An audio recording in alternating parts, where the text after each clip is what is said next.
Episode 11, thank you so much. I know it's been a busy weekend for you with the Scratch Cup in Hermitage and a lot of sport watching as well. So to kick off, I suppose we'll get back to the Scratch Cup, kick off where we left off with the Open, your predictions, your overall opinion on the tournament, which was unbelievable. It was a great Open. I think my tip missed the cut, Tony Finau, which was strange because he actually played well in the first round. I think he just lost his way in the second round.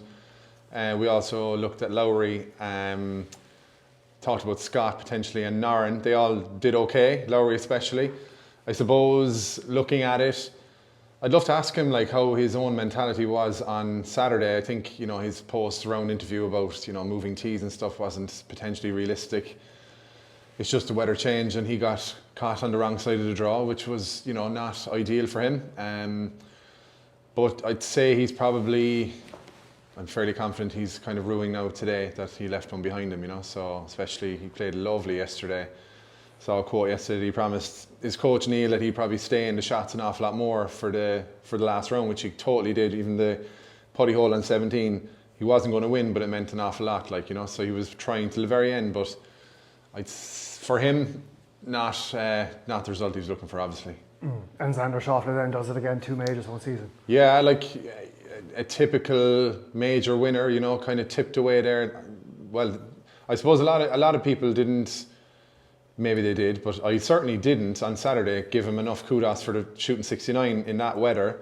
He just kind of plodded along in the third round or in the last round. I think when he made birdie there on 11, which is the hardest hole in the world with the wind, particularly on Saturday.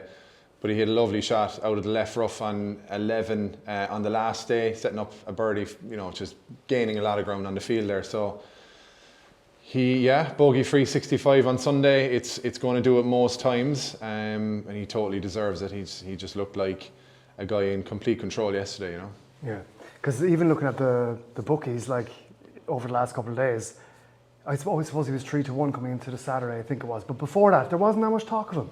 No, he was. No, I think it's probably because he's just a kind of he stays in his own lane. He's not out there as much as Rory or Scotty Scheffler or any other players. He really does stay in his own lane, which is good for him. It works. Again, listening to his interview last night, he was really trying to stay present all the way through. Through 17, everyone except him looked like, or probably was assuming he had the job done. He had a lovely shot out 18, lovely shot onto the green, and he said he still had a 20-footer to deal with, even though he had a 3-shot lead, So, no, he looks in total control of what he's doing. Only when I saw Lowry hitting drivers off the tee on the par 3 did actually the elements start kind of get into your head a lot more. Like I know the commentary alluded to it quite often throughout, but until you see that, have you seen something like that before in an Open? I suppose I don't think that to that extreme, because when you look at the morning of that day, the likes of Henley and Sam Burns, they were done. They'd shot 65s in the morning, and I think they were hitting 5 irons or 4 irons at the most into 17. And to go from that then to hitting drivers is, you're on the brink at that stage. Even Lowry said when he got on to 18. He wasn't even sure was he going to get out to the fairway, So, Rose hitting 2 iron into 18 is bananas. Like 18 is not that long of a hole, but it just shows how much that weather changed and what it does to the event, And as you said in our last episode, that's just a part of links golf that you have to kind of deal with the hand you're dealt. I heard an interview, they're talking about JT never getting a solid AM, PM breakdown.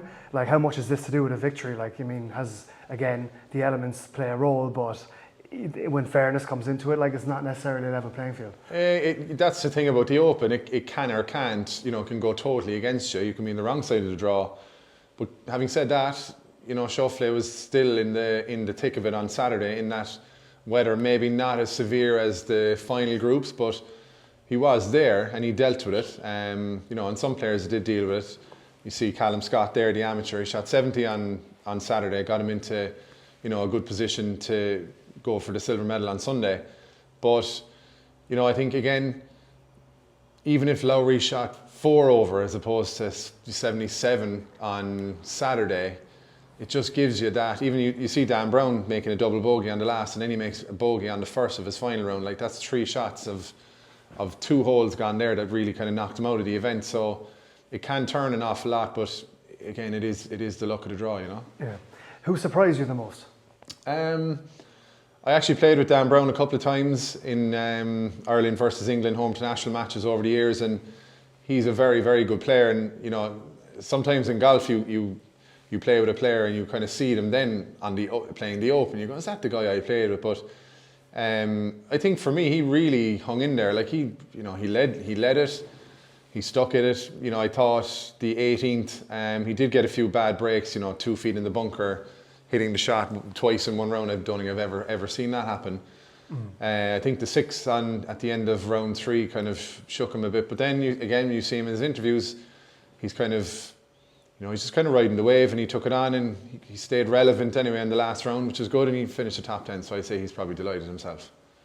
And then closer to home, Liam Nolan, did you see anything about his performance, or were you chatting to him or anything? No, I texted him, just wishing him luck, etc. going in. But sure, you send a text that he's probably getting a million texts, and it's just a busy week.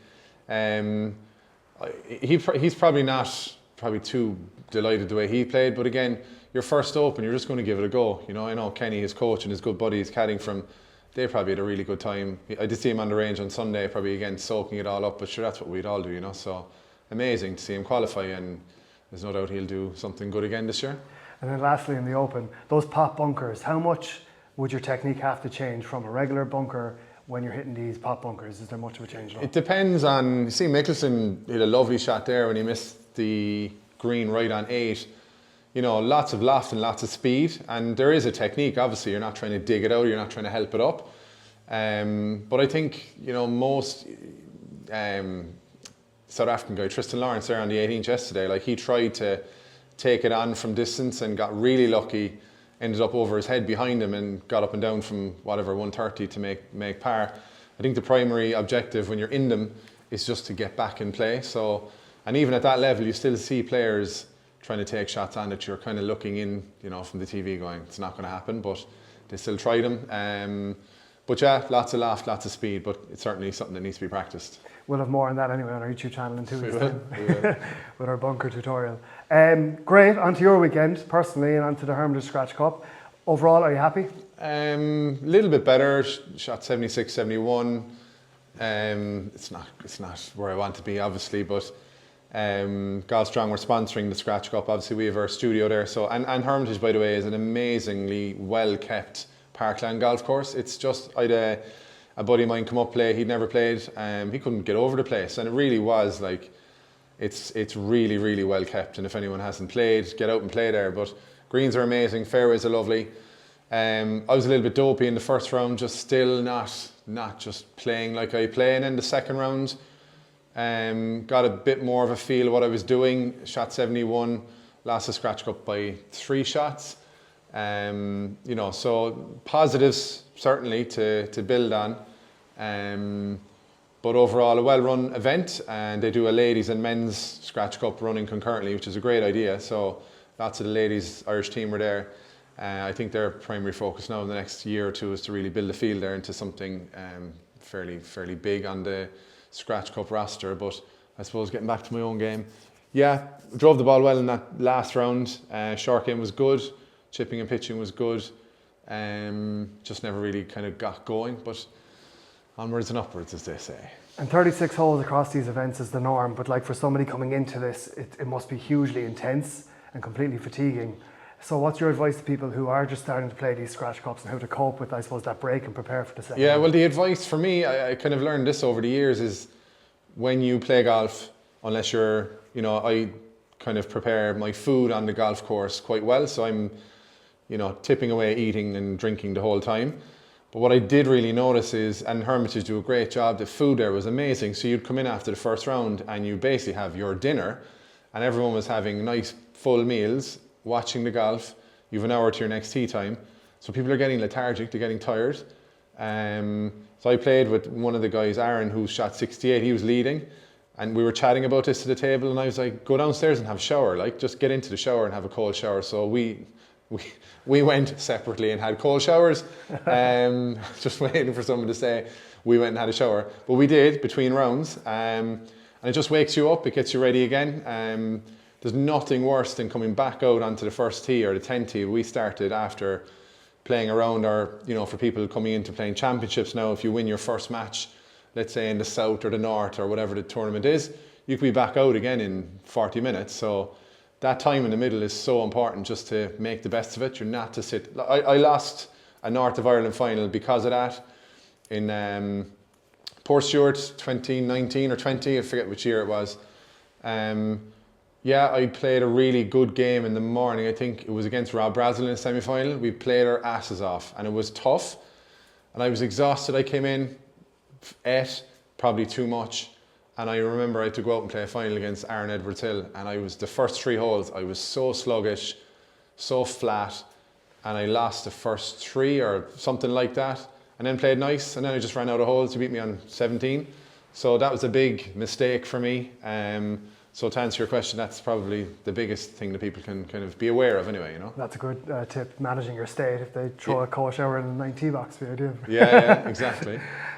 So I suppose moving towards the Mullingar Scratch Cup and then into the north, what are some work-ons that you'll continue on in your preparation over next week? Yeah, so for me, I suppose the Mullingar